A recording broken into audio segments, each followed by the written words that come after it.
तो जैसे 300 क्वेश्चन हो गया है, बचा हुआ 750 क्वेश्चन भी हो जाएगा। थोड़ा धैर्य रखना पड़ता है, ठीक है ना। तो आज के सेशन की शुरुआत जो है 2 3 4 5 बात से कर रहे हैं, मतलब वो करंट के ही बात से कर रहे हैं। ये कौन है जानते हैं? कौन है? बी आर गवई है। अच्छा, देखिए बाबू, भारत में एक सुप्रीम कोर्ट है। सुप्रीम कोर्ट 1950 में अस्तित्व में आया है। और जब सुप्रीम कोर्ट अस्तित्व में आया था तो उस समय सुप्रीम कोर्ट में एक मुख्य न्यायाधीश और 7 अन्य न्यायाधीश हुआ करते थे। और वर्तमान में सुप्रीम कोर्ट में एक मुख्य न्यायाधीश तथा 33 अन्य न्यायाधीश होते हैं। हाल में सुप्रीम कोर्ट के 52वें मुख्य न्यायाधीश, 52 सुप्रीम कोर्ट के 52वें मुख्य न्यायाधीश बी आर गवई बने हैं। बी आर गवई बने हैं। और अगर देखा जाए तो सुप्रीम कोर्ट के प्रथम मुख्य न्यायाधीश सुकुमार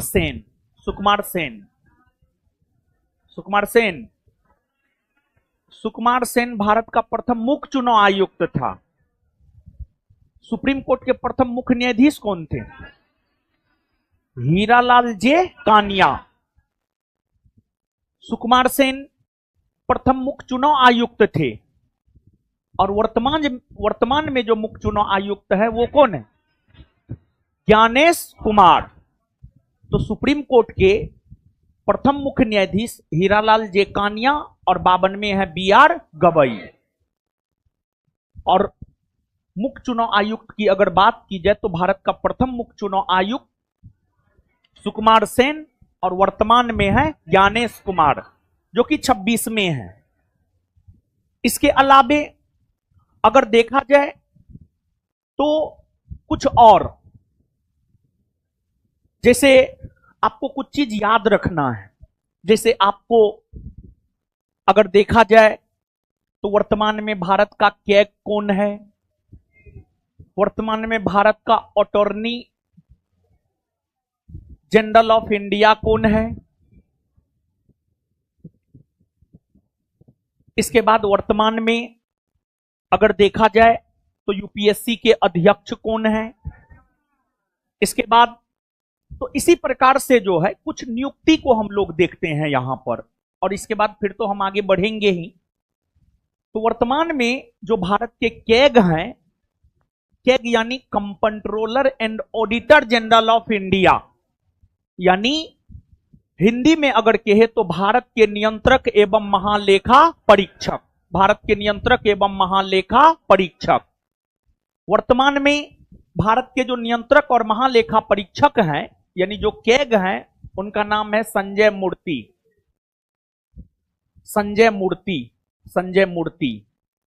और जो कैग होते हैं, कैग भारत के सार्वजनिक संपत्ति का संरक्षक होता है। कैग की नियुक्ति अनुच्छेद 148 के तहत भारत के राष्ट्रपति करते हैं। और कैग अपना रिपोर्ट अनुच्छेद 151 के तहत राष्ट्रपति को देते हैं।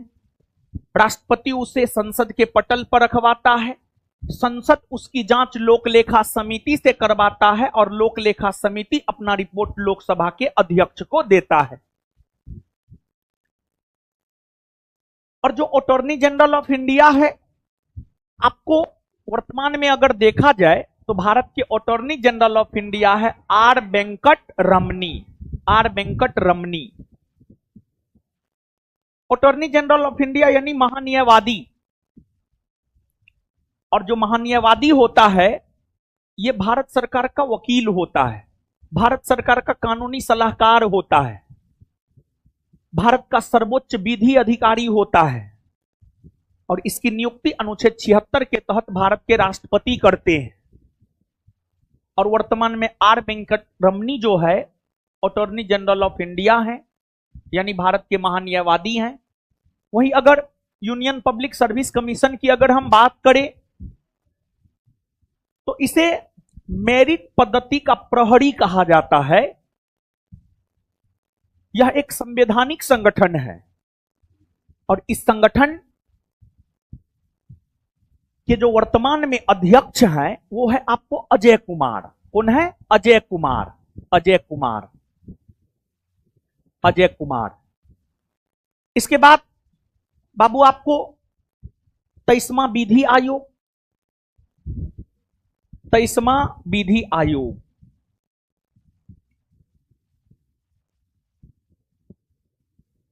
जानते हैं जो विधि आयोग है, विधि आयोग की अगर आप बात करेंगे तो विधि आयोग का काम क्या होता है पता है? विधि आयोग का काम होता है सुशासन कायम करना। सुशासन कायम करना विधि आयोग का काम होता है। 22वें विधि आयोग के अध्यक्ष थे ऋतुराज अवस्थी, और जबकि 23वें के कौन बने? दिनेश माहेश्वरी। दिनेश माहेश्वरी, दिनेश माहेश्वरी, दिनेश माहेश्वरी। फिर आपको इसके बाद अगर देखा जाए तो विधि आयोग के बाद जो है राष्ट्रीय महिला आयोग। राष्ट्रीय महिला आयोग, जहां तक राष्ट्रीय महिला आयोग का सवाल है, इस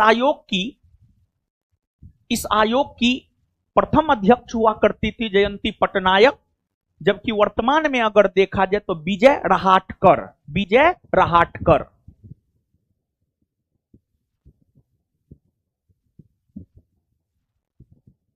और फिर इनसे पहले जो है रेखा शर्मा हुआ करती थी। इनसे पहले रेखा शर्मा और अब विजय रहाटकर बनी है।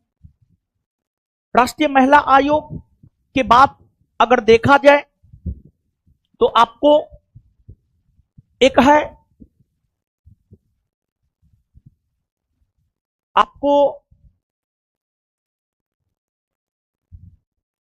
है, एनजीटी, नेशनल ग्रीन ट्रिब्यूनल, राष्ट्रीय हरित अधिकरण।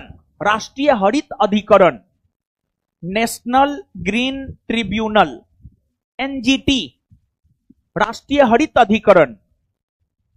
यह एक पर्यावरणीय मुद्दा को सुलझाने वाला संगठन है और प्रदूषण पर अंकुश लगाने वाला संगठन है यह।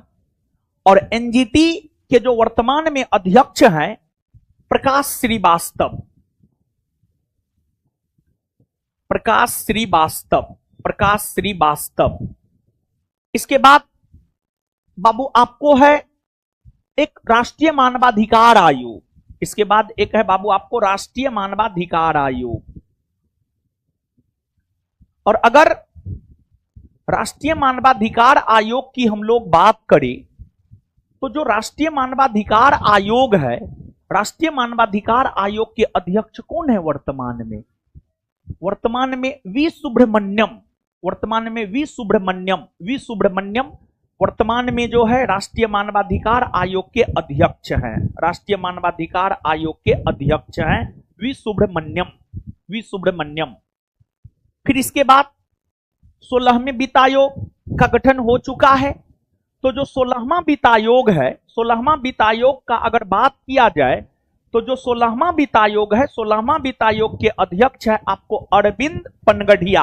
अरविंद पनगढ़िया, अरविंद पनगढ़िया, अरविंद पनगढ़िया। तो ये सब तमाम महत्वपूर्ण नियुक्तियां हैं, राष्ट्रीय नियुक्तियां हैं। और भी बहुत सारी महत्वपूर्ण नियुक्तियां हैं जिसकी चर्चा आगे हम आपके साथ करेंगे। फिर अंतर्राष्ट्रीय नियुक्ति की भी चर्चा हम आपके साथ करेंगे, क्योंकि जहां तक नियुक्ति का सवाल है यहां से लगभग हर परीक्षा में प्रश्न आता है। तो इसी वजह से मन में हुआ कि 2-4-5 महत्वपूर्ण नियुक्ति की चर्चा जो है हम आपके साथ कर ले, तो हम आपके साथ 2-4-5 महत्वपूर्ण नियुक्ति की चर्चा कर लिए हैं। फिर आगे भी हम आपके साथ जो है कुछ अन्य महत्वपूर्ण राष्ट्रीय और अंतर्राष्ट्रीय नियुक्ति की चर्चा आपके साथ करेंगे। तो आइए आप एक बार इसको, इतना जितना अभी 2-4-5 को बताए हैं, इतना जो है आप एक बार देख लीजिए, और इसके बाद फिर तो आगे है ये है, वर्तमान में भारत के कैग कौन है? कैग कौन है? अटॉर्नी जनरल ऑफ इंडिया, यानी भारत के महान्यायवादी कौन है? यूपीएससी के अध्यक्ष, यूपीएससी के अध्यक्ष, 23वें विधि आयोग के अध्यक्ष, 23वें विधि आयोग के अध्यक्ष, राष्ट्रीय महिला आयोग के अध्यक्ष, राष्ट्रीय महिला आयोग के अध्यक्ष, एनजीटी के अध्यक्ष, एनजीटी के अध्यक्ष, राष्ट्रीय मानवाधिकार आयोग के अध्यक्ष, राष्ट्रीय मानवाधिकार आयोग के अध्यक्ष, 16वां वित्त आयोग का अध्यक्ष। और देखिए पिछले 2 दिन में 3 दिन में जो भी करंट करवाए हैं उसमें जनवरी फरवरी का मूल तौर पर हम आपको करंट करवाए हैं। और एक बात आप जानिए कि जनवरी में एक और भी बहुत महत्वपूर्ण घटना घटित हुई है, और जनवरी में जो एक और भी बहुत महत्वपूर्ण घटना घटित हुई है वह यह है कि उत्तराखंड में कुछ हुआ है। 27 जनवरी 2025 को उत्तराखंड में यूसीसी कानून, यूनिफॉर्म सिविल कोड कानून लागू हुआ है, और आजाद भारत में यूसीसी कानून लागू करने वाला प्रथम राज्य बना है उत्तराखंड, प्रथम राज्य बना है उत्तराखंड।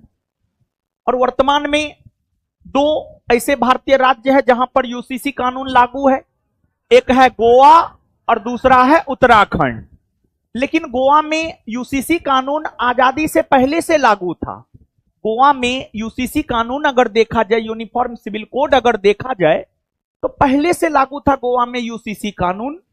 तो इसी वजह से आजाद भारत में यूसीसी कानून, यूनिफॉर्म सिविल कोड यानी समान नागरिक संहिता लागू करने वाला प्रथम राज्य बना है उत्तराखंड, और उत्तराखंड में यह लागू हुआ है 27 जनवरी 2025, 27 जनवरी 2025।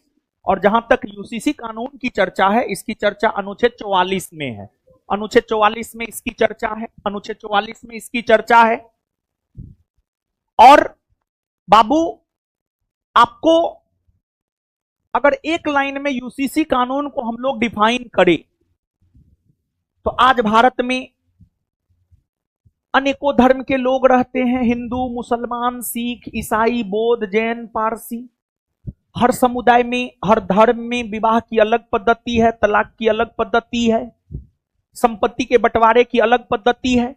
तो हर धर्म में विवाह, तलाक, संपत्ति के बंटवारे की जो अलग पद्धति है, उन तमाम पद्धतियों को समाप्त कर भारत के सभी नागरिकों के लिए एक जैसा विवाह का कानून, एक जैसा तलाक का कानून, एक जैसा संपत्ति के अधिकार के वितरण का कानून अगर लाया जाता है, तो इसी को जो है यूसीसी कानून कहा जाएगा, यूनिफॉर्म सिविल कोड कहा जाएगा, समान नागरिक संहिता कहा जाएगा। और यूसीसी की अगर हम लोग बात करें तो यह एक प्रकार का राज्य का नीति निर्देशक तत्व है, राज्य का नीति निर्देशक तत्व है, जिसकी चर्चा अनुच्छेद 44 में है। तो ये बात भी आप निश्चित तौर पर याद रखिएगा।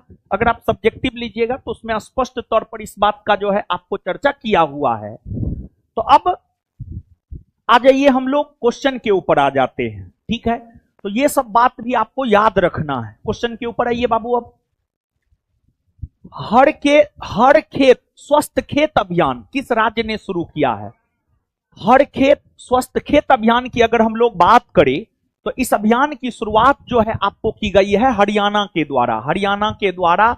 और इस अभियान की अगर बाबू हम लोग बात करें तो इस अभियान के अंतर्गत हरियाणा के खेतों में जो मृदा है वह मृदा स्वस्थ है या स्वस्थ नहीं है, इसको लेकर जांच किया जाना है।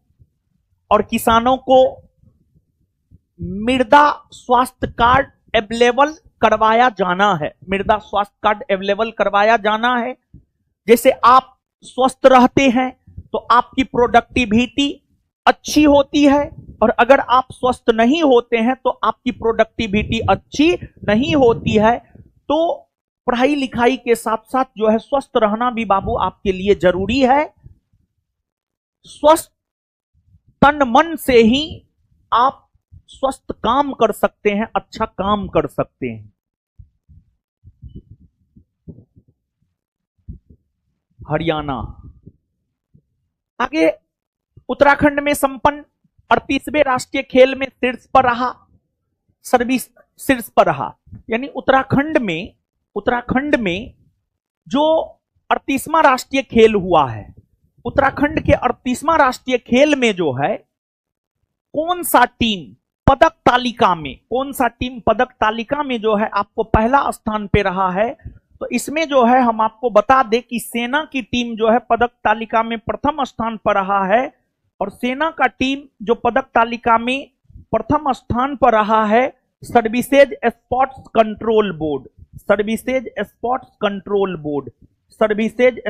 कंट्रोल बोर्ड की अगर हम लोग बात करें तो यही जो है आपको सेना की टीम थी, और यही जो है आपको प्रथम स्थान पे रही है।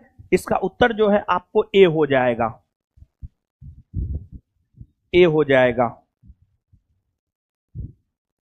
समझ गए? टिक मार लिए टिक।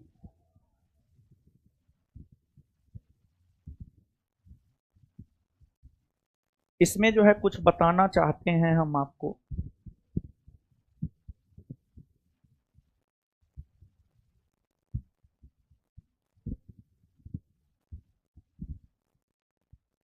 बता रहे हैं परेशान नहीं होना है, परेशान हो जाइएगा तो दिक्कत है और भारी दिक्कत है, समझे?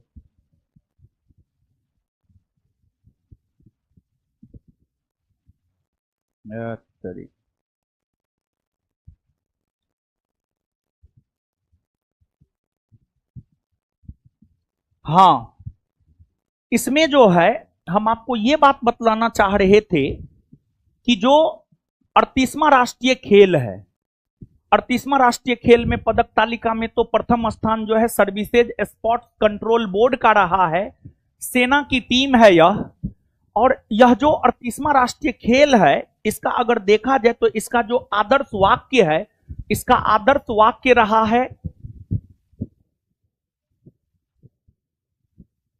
संकल्प से शिखर तक। संकल्प से शिखर तक इसका आदर्श वाक्य रहा है। वही अगर इसके शुभंकर की बात की जाए तो इसका शुभंकर जो है मोली पक्षी रहा है, मोली पक्षी रहा है। और फिर इसका अगर मसाल देखा जाए तो इसका मसाल जो है तेजस्विनी, इसका मसाल जो है आपको तेजस्विनी रहा है। और इसके बाद अगर देखा जाए तो शीर्ष पर जो आपको सर्विसेज स्पोर्ट्स कंट्रोल बोर्ड यानी सेना की टीम रही है, इसने टोटल 68 स्वर्ण पदक जीता है, 68 स्वर्ण पदक जीता है। और फिर इसके बाद जो है 26 रजत पदक जीता है। और फिर इसके बाद जो है आपको 27 कांस्य पदक जीता है, 27 कांस्य पदक जीता है। वहीं दूसरा स्थान पर अगर देखा जाए पदक तालिका में महाराष्ट्र रहा है, और तीसरा स्थान पर अगर देखा जाए तो तीसरा स्थान पर जो है आपको हरियाणा रहा है। तीसरा स्थान पर कौन रहा है? हरियाणा। तो ये सब बात भी जो है आपको याद रखना है। अब आगे आ जाइए। स्थानीय शासन प्रदर्शन सूचकांक 2024 में शीर्ष पर रहा है। देखिए बाबू ध्यान दीजिएगा, स्थानीय शासन प्रदर्शन सूचकांक, तो इसमें एक है स्थानीय शासन, एक है प्रदर्शन सूचकांक। स्थानीय शासन या स्थानीय स्वशासन की अगर बात की जाए तो यह जो है आपको राज्य सूची का विषय है, राज्य सूची का विषय है यह। और यह राज्य सूची का विषय है, यह दरोगा का पूछा हुआ क्वेश्चन है कि स्थानीय स्वशासन किस सूची का विषय है, तो राज्य सूची का विषय है, आप इसको याद रखिएगा। और यह जो सूचकांक है, इस सूचकांक की अगर बात की जाए तो यह सूचकांक पंचायती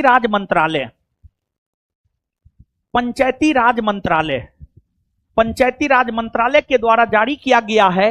और इस सूचकांक में अगर देखा जाए तो शीर्ष पर रहा है कर्नाटक। कौन रहा है? कर्नाटक।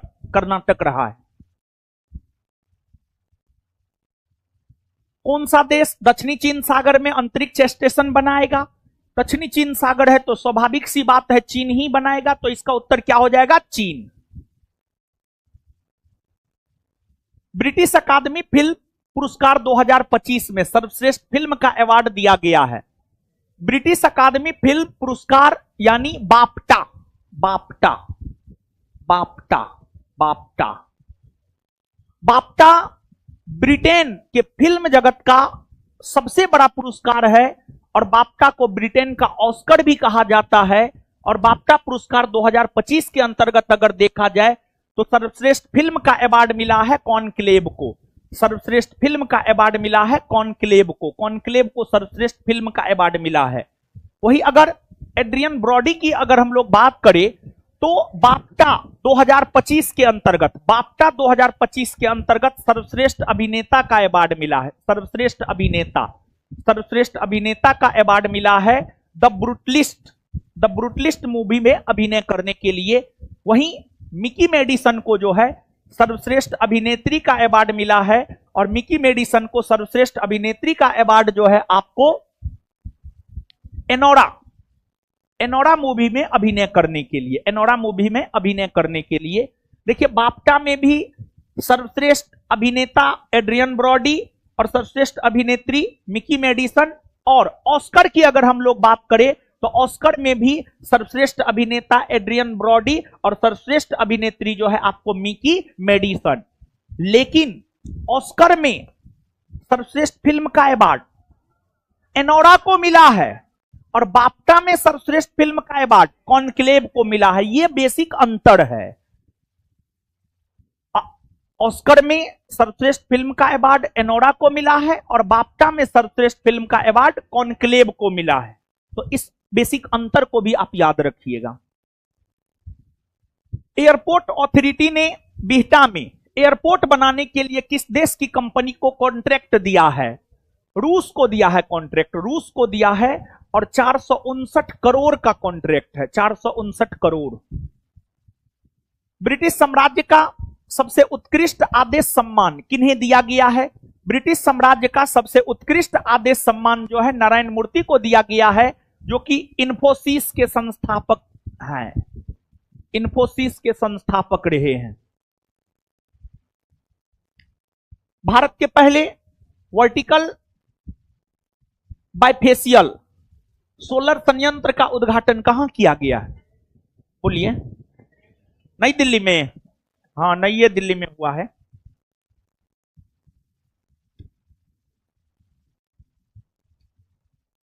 नई दिल्ली में हुआ है।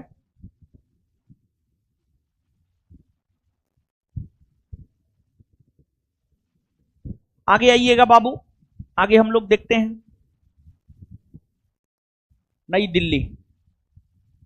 नेक्स्ट, किसे बीसीसी ने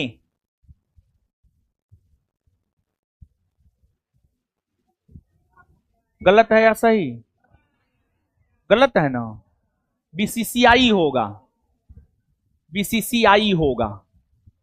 किसे बीसीसीआई ने 2024 भारतीय sports women of the year में नामित किया है? मनु भाकर, मनु भाकर। एगो है जानते हैं BBC, BBC sports women of the year किसे घोषित किया गया? अबनी लेखरा, अबनी लेखरा, अबनी लेखरा। इसका आंसर मनु भाकर होगा। संस्कृत भाषा के संरक्षण के लिए किस राज्य ने गार्गी संस्कृत बालिका छात्रवृत्ति योजना शुरू की है? गार्गी संस्कृत बालिका छात्रवृत्ति योजना जो है उत्तराखंड ने शुरू किया है, उत्तराखंड। देखिए संस्कृत जो है अभी भी हिमाचल प्रदेश में उत्तराखंड में थोड़ा बहुत जो है आपको बोला जाता है, जबकि संस्कृत का जहां तक सवाल है, संस्कृत देवत्व भाषा है, संस्कृत को देवता की भाषा कहा जाता है। लेकिन संस्कृत जो है अब विलुप्त ही हो गया है और संस्कृत भाषा में बोलने वाले लोग जो है अब अल्पसंख्यक वर्ग की श्रेणी में आएंगे, क्योंकि भारत में अल्पसंख्यक होने का मूलतः दो आधार है, एक धर्म और दूसरा भाषा। एक धर्म और दूसरा भाषा। किस राज्य की पहली विधानसभा ने अनुवाद, किस राज्य की पहली विधानसभा है जो अनुवाद की सुविधा से लेस होगी? मतलब जो है वहां पर आप भाषण जो है अंग्रेजी में दीजिए तो उसका अनुवाद जो है हिंदी में हो जाएगा, फिर अवधी में हो जाएगा, फिर भोजपुरी में हो जाएगा, फिर ब्रज भाषा में हो जाएगा। समझ गए? तो इस प्रकार की व्यवस्था वाला पहला राज्य का विधानसभा बना है उत्तर प्रदेश। कौन बना है? उत्तर प्रदेश। एपिडा ने किस देश को पहली बार भारतीय अनार के समुद्री खेप भेजी है? ऑस्ट्रेलिया को भेजा है, ऑस्ट्रेलिया। किस राज्य ने 2025-26 के बजट में अपने राज्य में 150 यूनिट बिजली मुफ्त देने की घोषणा की? राजस्थान ने। राजस्थान ने। भारत सरकार ने लिथियम की खोज और इस क्षेत्र में निवेश के लिए किस देश से समझौता किया है? अर्जेंटीना। अर्जेंटीना के साथ समझौता किया है। केंद्रीय बजट 2025-26 का थीम क्या है? केंद्रीय बजट 2025-26 का थीम अगर देखा जाए तो सबका विकास रहा है। सबका विकास, सबका विकास। केंद्रीय बजट 2025-26 में विकास के इंजन है। कल के सेशन में हम आपको बताए थे केंद्रीय बजट 2025-26 में निर्मला सीतारमण ने विकास का 4 इंजन बतलाई है। कृषि, एमएसएमई, निवेश और निर्यात। तो इसका उत्तर हो जाएगा सी। केंद्रीय बजट 2025-26 में विकास के ईंधन है क्या है? समावेशी, विकसित भारत, हमारे सुधार, एमएसएमई। MSME, MSME. आगे केंद्रीय बजट 2025-26 में कितने आय तक के स्लैब में कराधान 0% तक किया गया है? 0 से 4 लाख। और टोटल 7 गो स्लैब में बनाया गया है हो। अब जो है टोटल अगर देखा जाए तो टोटल जो है आपको 7 गो स्लैब बना दिया गया है। और जो टोटल 7 गो स्लैब बनाया गया है उसमें एक तो 0 से 4 यानी 0%, फिर 4 से 8 लाख 5%, और फिर जो है 8 से 12 लाख जो है आपको 10%। 8 से 12 लाख 10%। 3 स्लैब ये हो गया। और इसके बाद चौथा स्लैब है 12 से 16 लाख। 12 से 16 लाख पर 15%, और इसके बाद 16 से 20 लाख। 16 से 20 लाख पर 20%, और फिर इसके बाद जो है 20 से 24 लाख पर 25%। 20 से 24 लाख पर जो है आपको 25%, और फिर जो है आपको 24 लाख से अधिक पर 30%। 24 लाख से अधिक पर 30%। यानी अगर आपका इनकम 24 लाख से अधिक होता है तो फिर आपको जो है 30% तक टैक्स देना पड़ सकता है। तो यहां पर आपको लग रहा है कि 0 से 4 लाख अगर इनकम होता है तो 0% टैक्स देना पड़ेगा, लेकिन जो है आपको कई प्रकार का कटौती किया गया है। और जो कई प्रकार का कटौती किया गया है उस कटौती के आधार पर अगर देखा जाए तो अगर आप 12 लाख रुपया तक भी कमाते हैं तो आपको 0% टैक्स लगेगा। ठीक है, स्लैब ये है। 0 से 4 लाख रुपया कमाते हैं तो कुछ भी टैक्स नहीं लगेगा पर ईयर। 4 से 8 लाख कमाते हैं तो 5% लगेगा। 8 से 12 लाख कमाते हैं 10% लगेगा। 12 से 16 लाख वार्षिक कमाते हैं 15% लगेगा। 16 से 20 लाख वार्षिक कमाते हैं 20% लगेगा। 20 से 24 लाख वार्षिक कमाते हैं 25% लगेगा। 24 लाख प्लस कमाते हैं 30% लगेगा। लेकिन जो कटौती की गई है उस आधार पर जो है 12 लाख रुपया तक अगर आपका वार्षिक या सालाना इनकम है तो आपको टैक्स नहीं लगेगा। केंद्रीय बजट 2025-26 में राजस्व घाटा कितना प्रतिशत रहने का अनुमान लगाया गया है? 1.5%। 1.5% राजस्व घाटा रहने का अनुमान लगाया गया है। इसके बाद अगर देखा जाए तो आपको प्रभावी राजस्व घाटा, ये सब याद रखिएगा। प्रभावी राजस्व घाटा ये सब हम आपको समझाएंगे ना। जो अगर बिहार दरोगा बैच किए होंगे तो बिट्टू सर आपको ये सब बात समझाए होंगे। राजस्व घाटा क्या है, प्रभावी राजस्व घाटा क्या है, एकदम समझाए होंगे, 100% समझाए होंगे। प्रभावी राजस्व घाटा जो है 0.3%। याद रखिएगा ये सब। और स्पेशली बिहार पुलिस के एग्जाम में बजट से प्रश्न पिछले साल आया है, उससे पहले नहीं आता था। ठीक है, पिछले साल आया है 21,391 पोस्ट वाला वैकेंसी में, उससे पहले कभी नहीं आया था बिहार पुलिस में बजट से प्रश्न। केंद्रीय बजट 2025-26 में राजकोषीय घाटा कितना प्रतिशत रहने का अनुमान है? तो राजकोषीय घाटा जो है आपको 4.4% रहने का अनुमान है, 4.4% रहने का अनुमान है। वहीं अगर प्राथमिक घाटा की बात की जाए तो प्राथमिक घाटा जो है 0.8% रहने का अनुमान है, प्राथमिक घाटा 0.8% रहने का अनुमान है। केंद्रीय बजट में रक्षा पर कितना व्यय करने का प्रावधान किया गया है? केंद्रीय बजट में रक्षा व्यय पर जो है 491,732 करोड़, 491,732 करोड़। लाओकोआ वन्यजीव अभयारण्य किस राज्य में है जहां एक सिंग वाला गेंडा 40 साल बाद देखा गया है? असम। कहां है? असम में है, असम में है। इसके बाद आगे है बाबू आपको जलवायु जोखिम सूचकांक 2025 में शीर्ष पर है। देखिए जो जलवायु जोखिम सूचकांक है, अगर इस सूचकांक की अगर हम लोग बात करें तो यह सूचकांक जो है जर्मन वाच नामक संगठन के द्वारा जारी किया जाता है। और इस सूचकांक में पहला स्थान पर डोमिनिका है, दूसरा स्थान पर चीन है, तीसरा स्थान पर होंडुरस है और छठा स्थान पर भारत है। तो प्रथम स्थान पर पूछा जा रहा है डोमिनिका। चिपको आंदोलन से संबंधित किस व्यक्तित्व का निधन फरवरी 2025 में हो गया है? देखिए सुनिए, अब यहां पर सुनिए सुनिए सुनिए, जानते हैं चिपको आंदोलन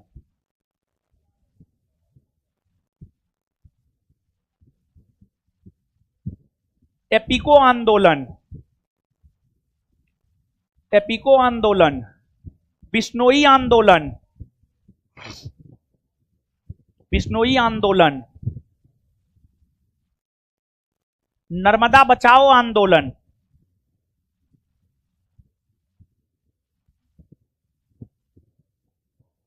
नर्मदा बचाओ आंदोलन, जानते हैं ये सब। इसके बाद एक और भूदान आंदोलन और ग्रामदान आंदोलन,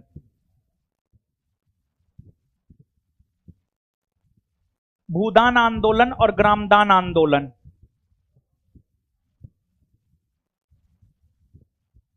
ठीक है, ये सब आंदोलन जो है याद रखना है किसका संबंध कौन चीज से है। यहां से एकदम प्रश्न आता है, चाहे वो दरोगा हो, सिपाही हो, बीपीएससी हो, यूपीएससी हो, कोई भी हो एग्जाम हो, यहां से प्रश्न हमेशा आता है। देखिए बाबू, चिपको आंदोलन, चिपको आंदोलन की शुरुआत उत्तराखंड के चमोली जिला में हुआ था, उत्तराखंड के चमोली जिला में, उत्तराखंड के चमोली जिला में हुआ था 1970 के दशक में, या 1973 आप कह सकते हैं, 1973 में। और इस आंदोलन की शुरुआत किनके द्वारा किया गया था? सुंदरलाल बहुगुणा, सुंदरलाल बहुगुणा और चंडी भट्ट, चंडी कुमार भट्ट और सुंदरलाल बहुगुणा, उनके द्वारा चिपको आंदोलन की शुरुआत उत्तराखंड के चमोली जिला से किया गया। सुंदरलाल बहुगुणा। अब देखिएगा बाबू आप कि चिपको आंदोलन पर्यावरण से संबंधित है। इस आंदोलन के जरिए वनों की कटाई के ऊपर रोक लगाने का प्रयास किया गया।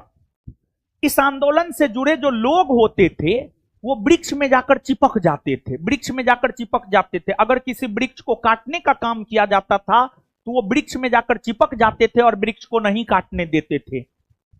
यही चिपको आंदोलन है।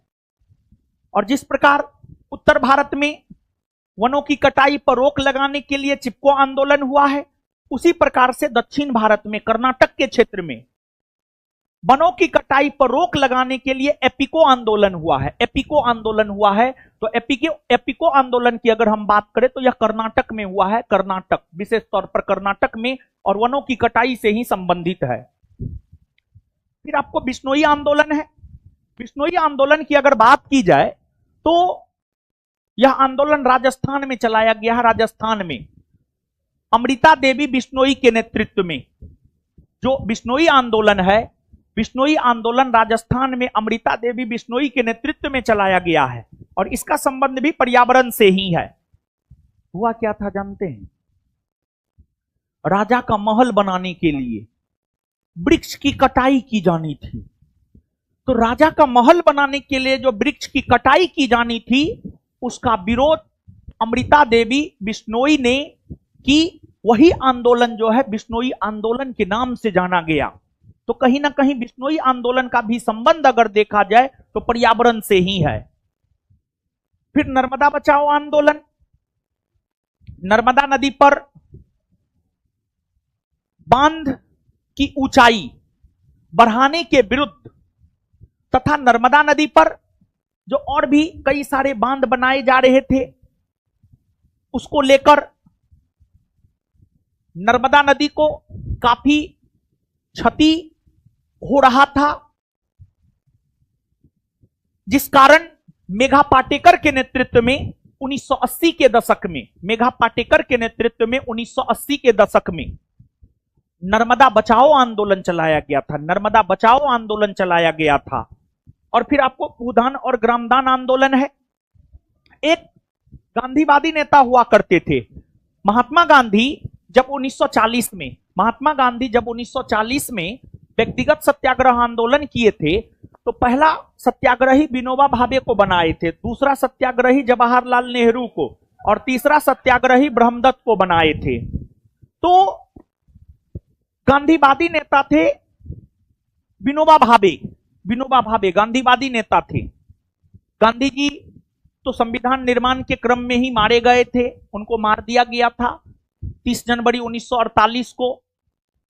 लेकिन बाबू, आपको गांधी जी के विचारों को आगे बढ़ाने का काम उनके विचारधारा से ओतप्रोत नेताओं ने किया, उसमें विनोबा भावे ने किया। आजादी के बाद ऐसा आपको देखने को मिला है, कुछ लोग ऐसे हैं जो बहुत बड़े जमींदार हैं, जिसके पास 1000 एकड़ भूमि है, और कुछ लोग ऐसे हैं जो बेघर हैं। तो अरे सीधी सी बात है, जो अंग्रेजों की चाटुकारिता करता होगा अंग्रेज उसको जमीन दिया, जो अंग्रेजों की चाटुकारिता नहीं करता होगा अंग्रेज उसको जमीन नहीं दिया। तो भूदान और ग्रामदान आंदोलन का जो कंसेप्ट था वह यह था कि जिसके पास ज्यादा भूमि है उससे लेकर उस व्यक्ति को दे देना है जिसके पास भूमि नहीं है। भूदान और ग्रामदान आंदोलन का यही कंसेप्ट था। और यह जो भूदान और ग्रामदान आंदोलन है, यह आंदोलन जो है आपको चलाया गया है विनोबा भावे के द्वारा। विनोबा भावे के द्वारा जो है यह आंदोलन आपको चलाया गया है। तो इसको जो है आप याद रखिएगा। इसमें अगर आप देखेंगे कि चिपको आंदोलन से संबंधित किस व्यक्तित्व का निधन हो गया है, तो चिपको आंदोलन से संबंधित जो है ऑप्शन में बिमला बहुगुणा है ना, उसी का निधन हुआ है, Bimla Bahuguna. Project water worth को किसने लॉन्च किया है? मेटा ने। मेटा कंपनी है एक। किस संस्था ने विज्ञान में अधिक महिलाओं वाली दुनिया की कल्पना करे अभियान शुरू किया है? देखिए, महिलाओं को भी विज्ञान में आगे बढ़ाने के उद्देश्य से इस अभियान की शुरुआत जो है यूनेस्को के द्वारा किया गया। यूनेस्को के द्वारा किया गया है। United Nation Educational Scientific Cultural Organisation के द्वारा किया गया है। और यूनेस्को का मुख्यालय कहां है? तो यूनेस्को का मुख्यालय है पेरिस में। फिर आपको यूनिसेफ का मुख्यालय कहां है? न्यूयॉर्क में। इसमें बड़ी कंफ्यूजन होता है बच्चा को, और इसी वजह से बोर्ड इसको बार बार पूछता है। देखिए, एक बात सीधी है, सीधी बात, नो बकवास। जहां पर आपको कंफ्यूजन होता है, जहां आपको कंफ्यूजन होता है, बोर्ड वहीं से प्रश्न पूछता है। समझ गए? तो जो कंफ्यूजन वाला मसला हो ना, उसको अच्छे से सुलझा लिया कीजिए मेरे ख्याल से। WHO का मुख्यालय जेनेवा में है। फिर विश्व बैंक है। विश्व बैंक का मुख्यालय वाशिंगटन डीसी में है। वाशिंगटन डीसी में है। देश का पहला बायोपेक फजा नायडू हिमालयन जूलॉजिकल पार्क में प्रारंभ हुआ है। यह किस राज्य में है? यह पश्चिम बंगाल में है, पश्चिम बंगाल। प्रधानमंत्री योग पुरस्कार 2025 का आयोजन किस मंत्रालय द्वारा किया जा रहा है? प्रधानमंत्री योग पुरस्कार 2025 का आयोजन आयुष मंत्रालय द्वारा किया जा रहा है। और इसका उद्देश्य क्या है जानते हैं? एक तो इस पुरस्कार में 25 लाख रुपया दिया जाएगा। इसका उद्देश्य है योग के प्रति लोगों में एक प्रकार से जागरूकता फैलाना और करे योग रहे निरोग। फ्यूचर ब्रांड इंडेक्स की ग्लोबल रैंकिंग 2024 में शीर्ष पर रहा है सैमसंग। फरवरी 2025 में किस राज्य ने गुटखा और पान मसाला पर पूर्णतः प्रतिबंध लगा दिया है?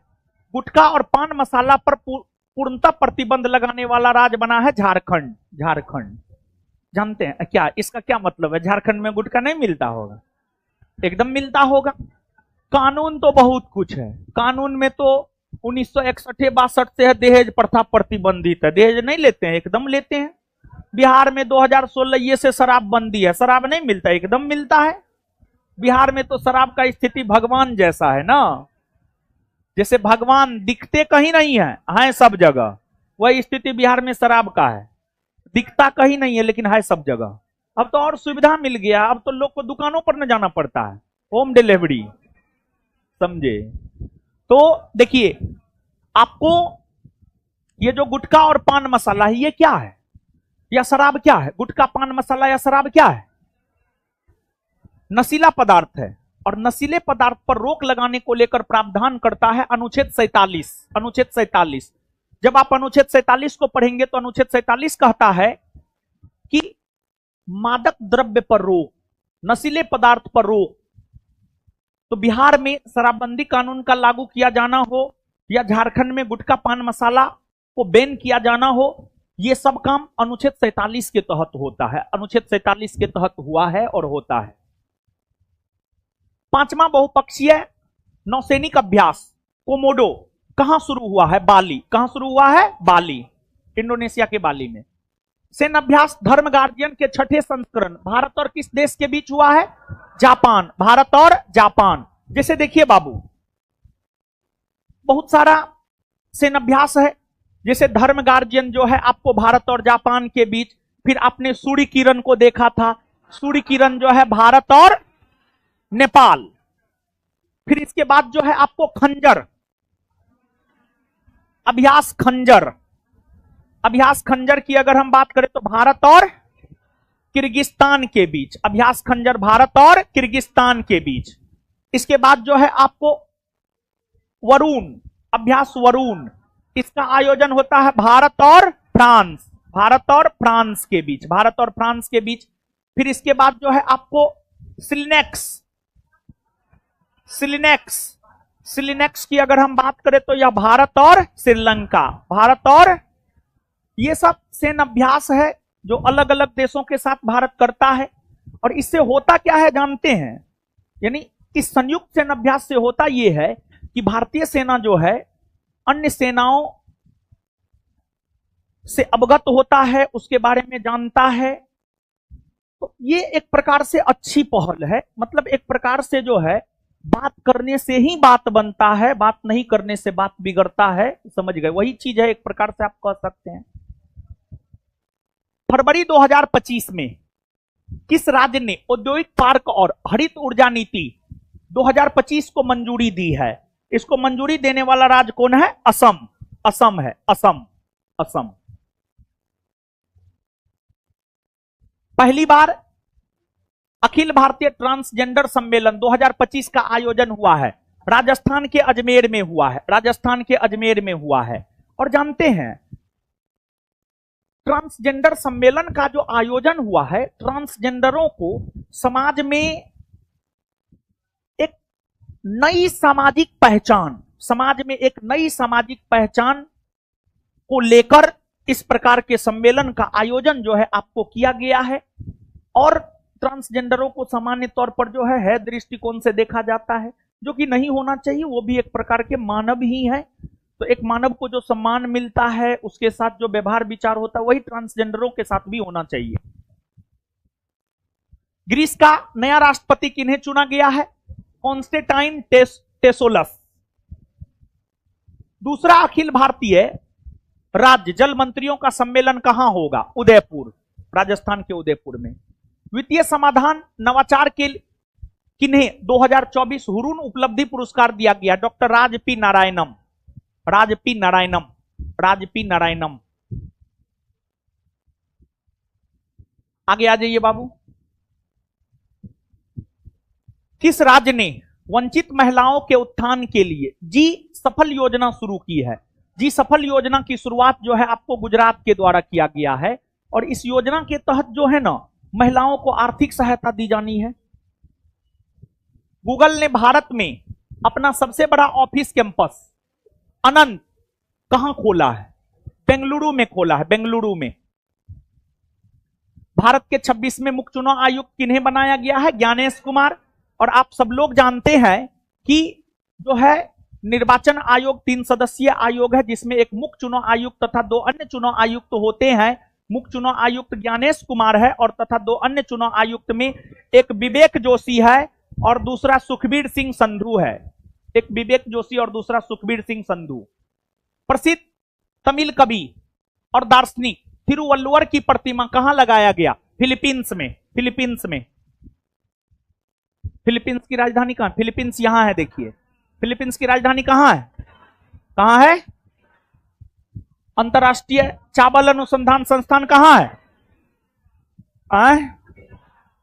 मनीला में है। राष्ट्रीय चावल अनुसंधान संस्थान ओडिशा के कटक में है।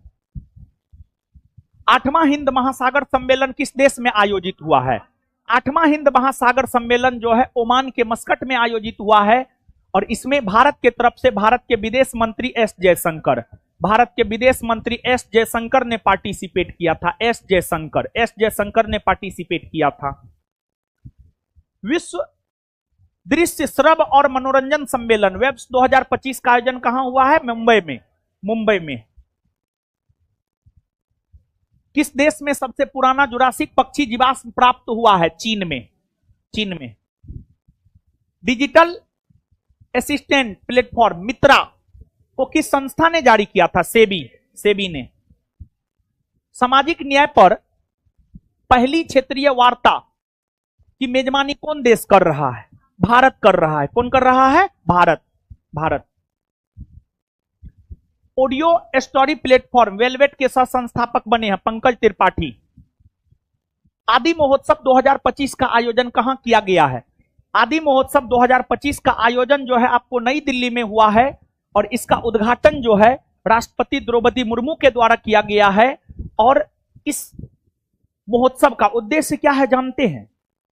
भारत के जनजातियों के सांस्कृतिक विरासत को दिखाना और उसके समृद्धि के लिए, उसके विकास के लिए सरकार के द्वारा पहल किया जाना, आदि महोत्सव का यही उद्देश्य है। और राष्ट्रपति द्रौपदी मुर्मू भी तो आदिवासी समुदाय से ही बिलोंग करती है। पुस्तक the new icon Savarkar and the facts के लेखक कौन है? अरुण शौरी। कौन है? अरुण शौरी। पुस्तक आई एम के लेखक कौन है? पुस्तक आई एम के लेखक अगर देखा जाए तो गोपीचंद हिंदुजा, गोपीचंद हिंदुजा, गोपीचंद हिंदुजा। तो यहां पर जो है कुछ महत्वपूर्ण पुस्तक और उसका लेखक हम बता दे, लिखा दे, ऐसे सब्जेक्टिव नोट में है, ठीक है। लेकिन एक बार जो हम आपको बता देते हैं और लिखा देते हैं, काहे कि करेंट संदर्भ में जो महत्वपूर्ण पुस्तक होता है, यहां से जो है आपको प्रश्न आता है। तो सब्जेक्टिव में जो आपको सब्जेक्टिव नोट है, उस नोट में जो आपको कुछ महत्वपूर्ण पुस्तक है उसको हम लिख देते हैं, बता देते हैं, याद कर लीजिएगा। एक तो जो अभी बताए हैं वो तो है ही, इसके अलावे जो है wild fictions, wild fictions essays, इसके रचयिता है अमिताभ घोष। इसके रचयिता है अमिताभ घोष। अमिताभ घोष जानते हैं, अमिताभ घोष जो है ये अंग्रेजी लेखक है और अंग्रेजी भाषा में ज्ञानपीठ पुरस्कार पाने वाला प्रथम व्यक्ति अमिताभ घोष ही है। इसके बाद आगे है आपको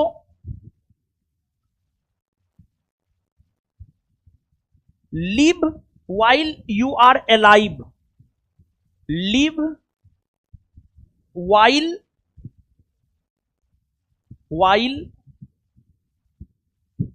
यू आर अलाइव। इसके रचयिता अगर देखा जाए तो इसके रचयिता है आपको शिव खेड़ा। शिव खेड़ा बहुत बड़ा मोटिवेटर है, ये इंटरनेशनल मोटिवेटर है। आगे है who cares win. Who cares wins. इसके रचयिता है वाईके जोशी। वाईके जोशी। वाईके जोशी। वाईके जोशी। फिर इसके बाद आगे है बाबू आपको how India scaled. How India scaled. Scaled. इसके रचयिता अगर देखा जाए तो इसके रचयिता है आपको अमिताभ कांत। अमिताभ कांत। अमिताभ कांत। अमिताभ कांत। ये सब जो है कुछ प्रमुख पुस्तक है। फिर इसके बाद आगे है parliament. Parliament power functions and privilege. Parliament power functions and privilege. Privilege. इसके रचयिता है आपको डॉक्टर के एस चौहान। डॉक्टर के एस चौहान। और इस पुस्तक का विमोचन किए थे जगदीप धनखड़। ये जो parliament power function sense privilege है, इस पुस्तक का जो है विमोचन आपको जगदीप धनखड़ किए थे। जगदीप धनखड़। और ये जो है वर्तमान में उपराष्ट्रपति हैं, और जो उपराष्ट्रपति होता है वही राज्यसभा का सभापति भी होता है। और उपराष्ट्रपति बनने से पहले जो है ये पश्चिम बंगाल के राज्यपाल हुआ करते थे। पश्चिम बंगाल के राज्यपाल हुआ करते थे। तो ये भी कुछ पुस्तक है। इस पुस्तक के रचनाकार को जो है आपको याद रखना है, कभी काल यहां से प्रश्न आता है, समझ गए। और इसके अलावे अगर देखा जाए तो इसके अलावे जो है और भी बहुत सारा पुस्तक है। ऐसा नहीं कि सिर्फ इतना ही पुस्तक है, डेली पुस्तक लिखा जाता है, कोई ना कोई लिखबे करता है, बहुत लोग बैठारी है, समझे। इसके बाद द सर्किल ऑफ लाइफ एक पुस्तक है आपको, द सर्किल ऑफ लाइफ।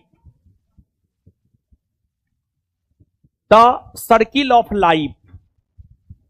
जो द सर्किल ऑफ लाइफ पुस्तक है, द सर्किल ऑफ लाइफ पुस्तक की रचयिता है सुधा मूर्ति।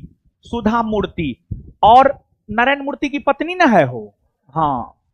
और सुधा मूर्ति जो है राज्यसभा की सदस्य भी है। राज्यसभा की सदस्य भी है। इसके बाद जो है आगे है आपको the new icon Savarkar and the facts Arun Shourie. ये तो बतेबे किए हैं, क्वेश्चन में है। फिर है आर्बिटल। आर्बिटल। आर्बिटल के रचयिता है Samantha Harvey. Samantha Harvey. Samantha Harvey है। फिर इसके बाद अगला पुस्तक है आपको life on Mars. Life on Mars. Life on Mars के रचयिता अगर देखा जाए तो लाइफ ऑन मार्स के रचयिता है नमिता गोखले। नमिता गोखले। नमिता गोखले। नमिता गोखले। फिर इसके बाद जो है अगला पुस्तक है हार्ट्स एंड हीरोज। कल के सेशन में हम आपको बताए थे कुलभूषण कुमार। कल के सेशन में हम आपको बताए थे कुलभूषण कुमार। इसके बाद जो है और भी पुस्तक है, तो जो और भी पुस्तक है उस पुस्तक को भी थोड़ा सा हम लोग देख लेते हैं।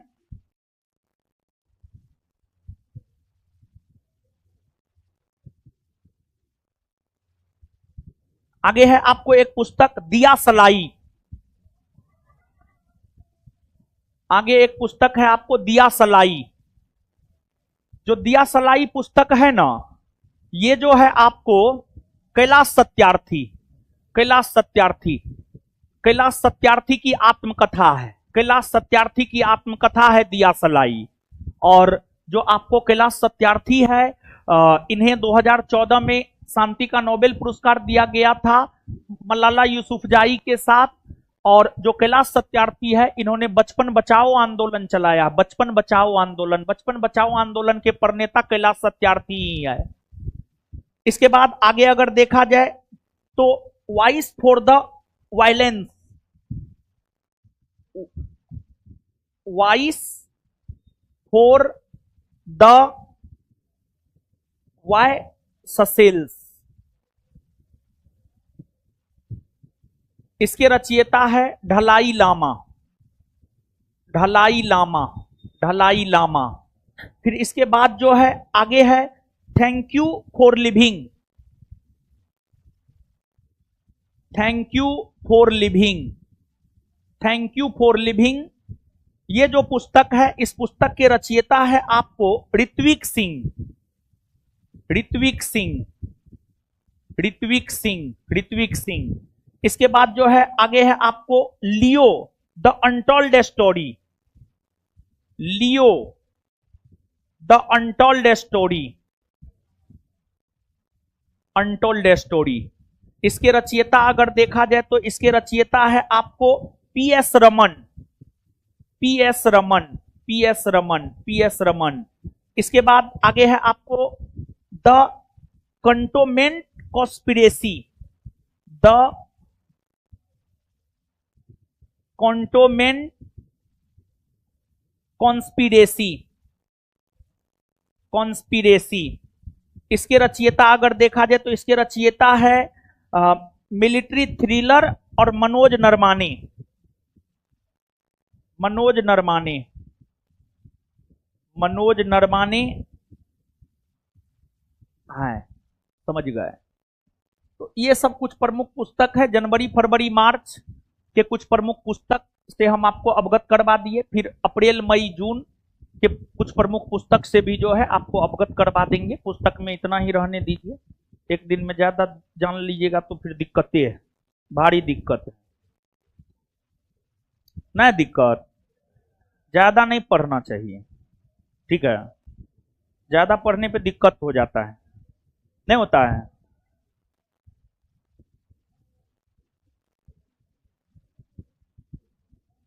चलिए आगे आइए, लिख लिए?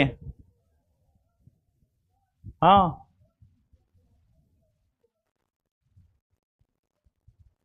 आगे आइए ना। उत्कृष्ट धातु ढलाई कलाकृति डोकरा का संबंध किस राज्य से है? इसका संबंध अगर देखा जाए तो इसका संबंध जो है आपको छत्तीसगढ़ से है। जानते हैं बाबू, भारत के प्रधानमंत्री नरेंद्र मोदी ने फ्रांस के राष्ट्रपति इमैनुअल मैक्रा को एक जो है उपहार स्वरूप एक आप कहिए कलाकृति दिया है जिसका नाम ढोकरा है, समझ गए। और इसका संबंध जनजातीय समूह से है, आदिवासी से है, जनजातीय समूह से है, आदिवासी से है। तो छत्तीसगढ़ सब में भारी मात्रा में आदिवासी समुदाय के लोग रहते हैं। कलाकृति डोकरा का संबंध जनजातीय समूह से है। आगे है लेसेंट की रिपोर्ट के अनुसार पिछले 3 दशकों में वैश्विक आत्महत्या दर में कितने प्रतिशत की कमी आई है? 40%, 40%। और भारत में भी जो है आत्महत्या में 30% की कमी आई है।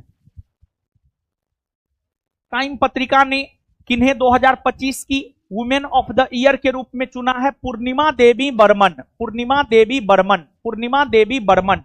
और ये असम की है, असम की है।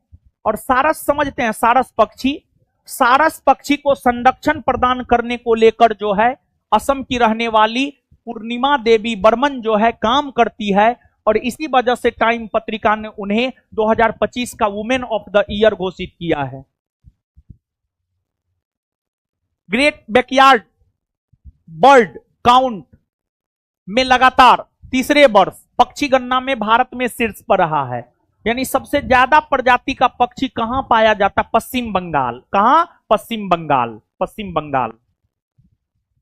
फोर्ब्स बिलियनियर सूची 2024 में दुनिया की सबसे अमीर महिला है एलिस वाल्टन, वॉलमार्ट से संबंधित है। फरवरी 2025 में किस भारतीय को ब्रिटेन ने मानद नाइटहुड की उपाधि से सम्मानित किया है? ब्रिटेन ने मानद नाइटहुड की उपाधि से फरवरी 2025 में सुनील भारती मित्तल को सम्मानित किया। सुनील भारती मित्तल को।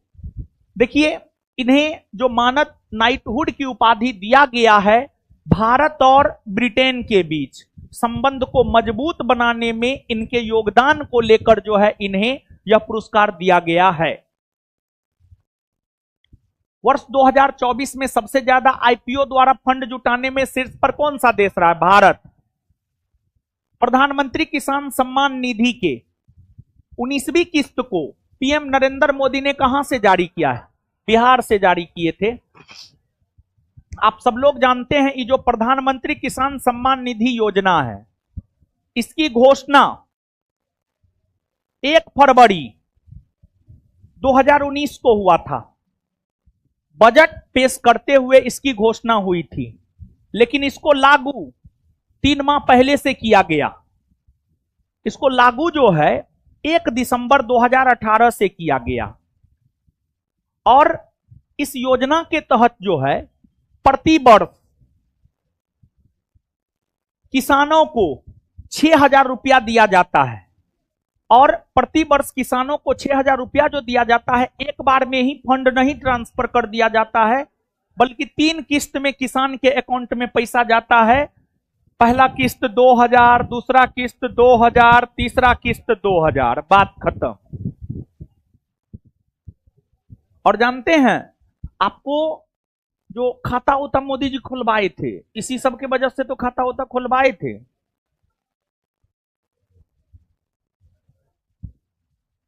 तटीय सुरक्षा अभ्यास सागर कवच का आयोजन कहां किया गया है? सागर कवच का आयोजन पश्चिम बंगाल में हुआ है। पश्चिम बंगाल। 100वें स्कॉच सम्मेलन में किस राज्य की वन परियोजना को स्कॉच पुरस्कार 2024 से सम्मानित किया गया? नागालैंड।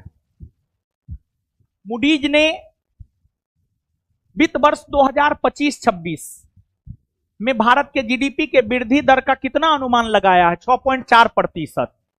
और आपको आरबीआई और वर्ल्ड बैंक की अगर हम बात करें तो उसके अनुसार जो है 2025-26 में भारत का जीडीपी वृद्धि दर होगा 6.7%। और अगर आईएमएफ की बात करें, यानी अंतर्राष्ट्रीय मुद्रा कोष की बात करें, तो उसके अनुसार जो है वर्ष 2025-26 में भारत के जीडीपी का वृद्धि दर होगा 6.5%। और अगर आर्थिक सर्वेक्षण, भारत के आर्थिक सर्वेक्षण की बात करें तो भारत के आर्थिक सर्वेक्षण के अनुसार जो है 2025-26 में भारत के जीडीपी का वृद्धि दर होगा 6.3% से 6.8%। 6.3% से 6.8%।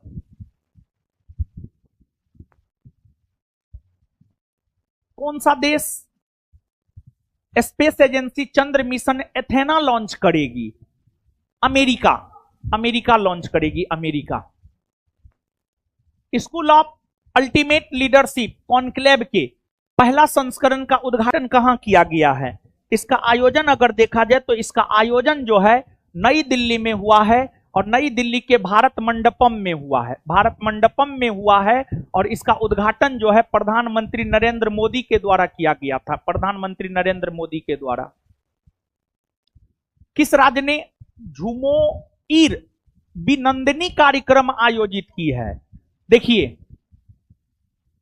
आपको झुमोइर बिनंदिनी कार्यक्रम कौन शुरू किया है? असम। असम शुरू किया है। देखिए, असम में चाय उद्योग को स्थापित हुए 200 वर्ष हो गया है। असम में चाय उद्योग को स्थापित हुए जो 200 वर्ष हुआ है, उसी के उपलक्ष्य में असम के द्वारा झुमोइर बिनंदिनी कार्यक्रम शुरू किया गया है। सेनाभ्यास जल थल रक्षा 2025 का आयोजन बेतद्वारिका राजस्थान में किया गया। इसमें शामिल बल है भारतीय सेना और एनएसजी, भारतीय तटरक्षक बल और मरीन पुलिस, वन विभाग, समुद्री बोर्ड, गुजरात ऊर्जा विभाग, उपरोक्त सब शामिल हुआ था इसमें। समझ गए? इसमें जो है बाबू आपको सब शामिल हुआ था। ऑर्गेन डोनर अंगदाताओं के उनके जीवन रक्षक योगदान के लिए कौन सा प्रदेश राजकीय सम्मान से सम्मानित करेगा? पुडुचेरी। पुडुचेरी। किस राज्य ने सरकारी स्कूली बच्चों के लिए दुर्घटना बीमा योजना शुरू की है? राजस्थान शुरू किया, राजस्थान। दूसरा, संयुक्त राष्ट्र खाद्य प्रणाली शिखर सम्मेलन 2025 का आयोजन कहां किया जाएगा? इसका आयोजन जो है इथियोपिया के आदिस अबाबा में होना है। इथियोपिया के आदिस अबाबा में। इथियोपिया का राजधानी नगर भी है। वैज्ञानिकों ने क्यूबिक किलोमीटर न्यूट्रिनो टेलीस्कोप वेधशाला का उपयोग करके किस सागर में न्यूट्रिनो की खोज की है? भूमध्य सागर में। भूमध्य सागर में। और भूमध्य सागर की अगर आप बात करेंगे तो भूमध्य सागर कहां है जी? ये है भूमध्य सागर जी। हाँ, भूमध्य सागर यही है। यूरोप अफ्रीका के बीच में यही भूमध्य सागर है। भूमध्य सागर है। मैसाचुसेट्स की गवर्नर मोरा हिली ने किन्हें गवर्नर प्रशस्ति पत्र दिया है? नीता अंबानी को दिया है। किसे दिया है? नीता अंबानी। केंद्र सरकार ने किस कक्षा के पाठ्यक्रम में प्रारंभिक जीवन रक्षक प्रशिक्षण शामिल करने का निर्णय लिया है? 9वीं। फरवरी 2025 में जैव विविधता पर कन्वेंशन के लिए कॉप 16 का आयोजन कहां हुआ? कॉप 16 का आयोजन जो है रोम में हुआ। रोम में।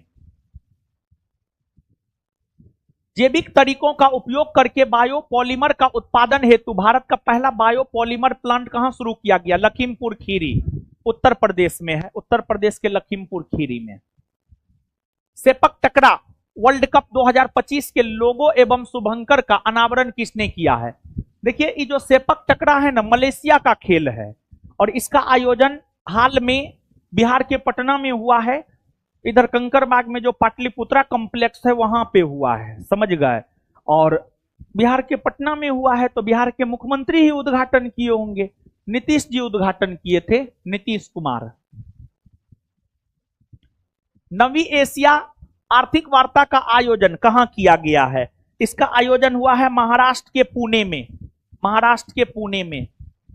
किस राज्य ने अपना पहला ग्रीन बजट पेश किया है? राजस्थान। राजस्थान।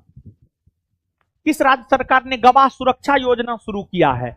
गवाह सुरक्षा योजना जो है हरियाणा ने शुरू किया है। देखिए, होता क्या है कि अगर मान लिया जाए कोई कांड उंड होता है, उसको अगर कोई देखता है तो जब मामला कोर्ट में जाता है तो गवाही सब होता है और गवाह जो है अपराधी के टारगेट पर रहता है।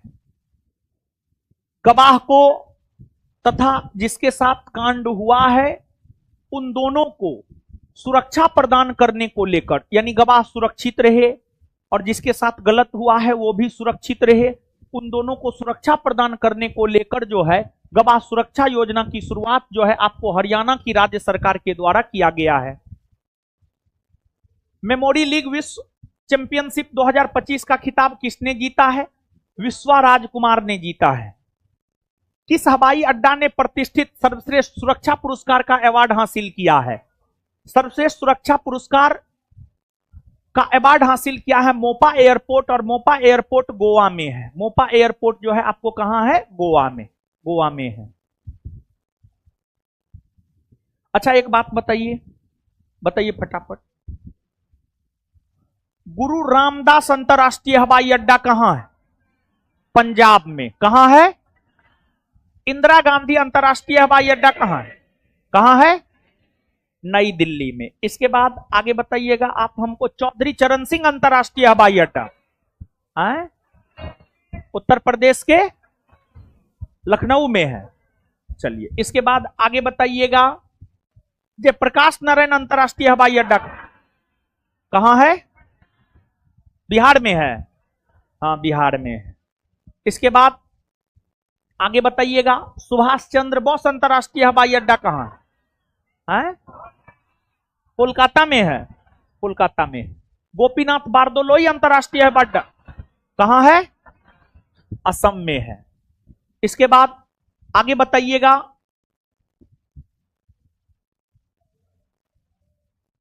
सरदार वल्लभ भाई पटेल अंतर्राष्ट्रीय हवाई अड्डा कहां है?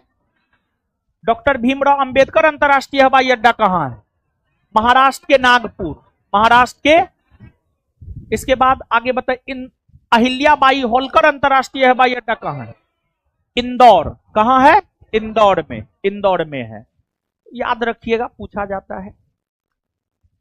Business leader of the year के 23वें संस्करण में किन्हें CEO chief executive officer of the year award से सम्मानित किया गया है? समीर कनेडिया। फरवरी 2025 में ओपेक प्लस देशों में शामिल होने वाला देश बना है। देखिए ओपेक प्लस, ओपेक ऑर्गेनाइजेशन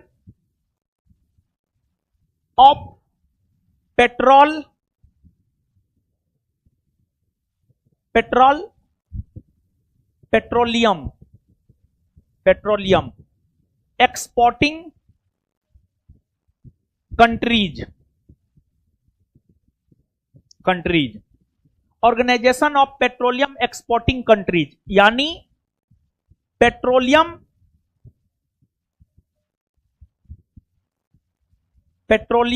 निर्यातक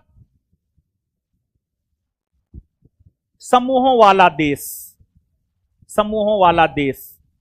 ओपेक के अंतर्गत जो भी कंट्री आता है ना, ओपेक में 13 कंट्री आता है। और ओपेक की स्थापना 1960 में हुई है। इसका मुख्यालय वियना में है, ऑस्ट्रिया के वियना में है। और सबसे ज्यादा पेट्रोलियम पदार्थों का निर्यात जो है ओपेक के सदस्य राष्ट्रों के द्वारा ही किया जाता है। और ओपेक प्लस देशों में शामिल होने वाला देश बना है ब्राजील। कौन बना है? ब्राजील बना है। ब्राजील। अंतर्राष्ट्रीय समुद्री नेविगेशन सहायता संगठन का उपाध्यक्ष किन्हें चुना गया है? भारत को चुना गया। भारत। डिजिटल लाइसेंस जारी करने वाला दूसरा देश कौन बना है? डिजिटल लाइसेंस जारी करने वाला दूसरा देश बना है भारत। किस देश के वैज्ञानिकों ने चंद्रमा के दक्षिणी ध्रुव का विस्तृत भूवैज्ञानिक मानचित्र बनाया है? देखिए भारत का जो चंद्रयान गया है दक्षिणी ध्रुव पर न गया है, तो भारत ने होगा उत्तर। भारत होगा। कॉमन सेंस वाला क्वेश्चन था। एशिया की पहली वैश्विक हाइपरलूप प्रतियोगिता 2025 की मेजबानी करेगा आईआईटी मद्रास। किस राज्य ने सत्र 2025-26 से अपने विद्यालयों में तेलुगु भाषा को अनिवार्य कर दिया गया था? तेलंगाना। और जानते हैं बाबू, तेलुगु भाषा के लिए ही एक राज्य आंध्र प्रदेश बनना चाहिए, इसको लेकर पौटली श्री रामुल्लू आमरण अनशन पर बैठे थे और 56 दिन के आमरण अनशन के बाद मर गए, समझ गए।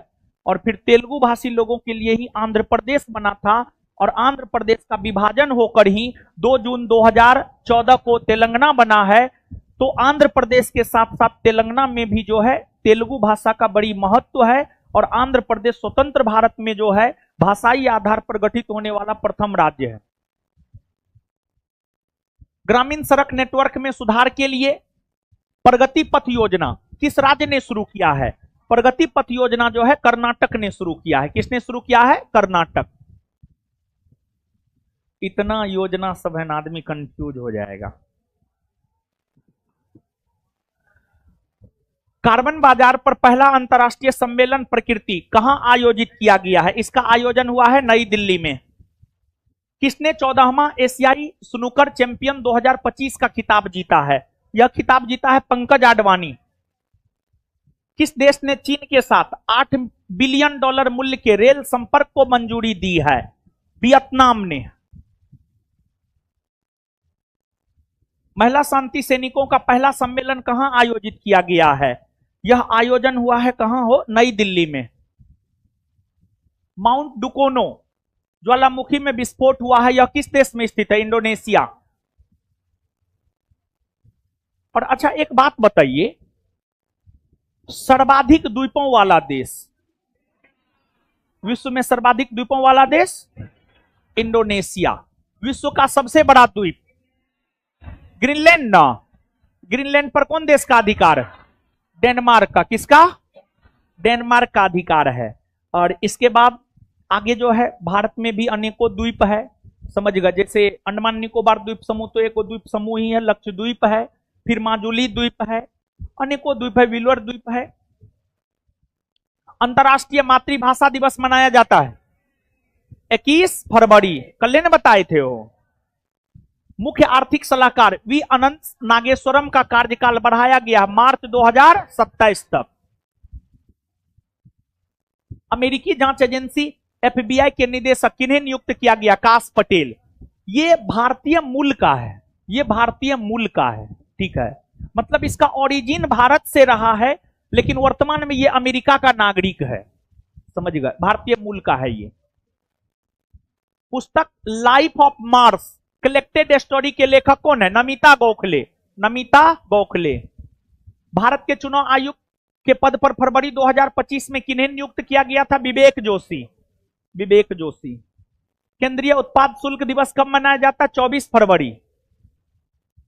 वनडे इंटरनेशनल क्रिकेट में सबसे तेज 10,000 रन बनाने वाला खिलाड़ी कौन बना है? विराट कोहली बना है। विराट कोहली। विराट कोहली।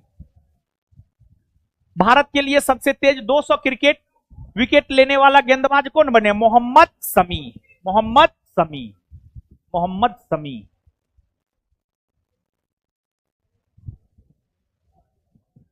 चलिए इतना ही रहने दीजिए अब, ठीक है। कल मिलेंगे अब शाम में 7:30 बजे, और परसों के टाइमिंग में चेंजिंग होगा। परसों सोच रहे हैं शनिवार को 5 बजे से करवाएं, और सुनिए 1 मिनट, शनिवार को जो है 5 बजे से करवाएंगे, और रविवार से जो है रविवार को हिस्ट्री, पॉलिटी, ज्योग्राफी के 300 क्वेश्चन का डिस्कशन करवाएंगे, जो बिहार पुलिस वालों के लिए महत्वपूर्ण होगा, समझे। हिस्ट्री, पॉलिटी, ज्योग्राफी का 300 क्वेश्चन रविवार को शाम में 7:30 बजे से करवाएंगे। रविवार को शाम में 7:30 बजे से करवाएंगे, या 8 बजे से, सॉरी 8 बजे से करवाएंगे, सॉरी 8 बजे से, 8 बजे से, 8 बजे से, 8 बजे से यूट्यूब चैनल पे करवाएंगे। और आप लोग आना चाहे तो आ सकते हैं, लेकिन वो 300 क्वेश्चन में हो सकता है पूरा रातों हम ले लें, ये हो सकता है। और उस 300 क्वेश्चन में जो है ना, पूरा हिस्ट्री, पूरा पॉलिटी, पूरा ज्योग्राफी, अब उतना तो नहीं हो सकता है, लेकिन फिर भी मेजर पार्ट को डिस्कस करेंगे, ठीक है। आ जाइएगा, हमको कोई दिक्कत थोड़े, आ जाइएगा, ठीक है। और टेलीग्राम सबको देखते रहिएगा, टाइमिंग में इधर उधर हो सकता है, और डेली क्लास करते रहिए। चलिए, हाँ हाँ यही तो, सब लोग अपना अपना समय दिए, बहुत बहुत धन्यवाद। मिलते हैं अगले क्लास में, यानी कल 7:30 बजे।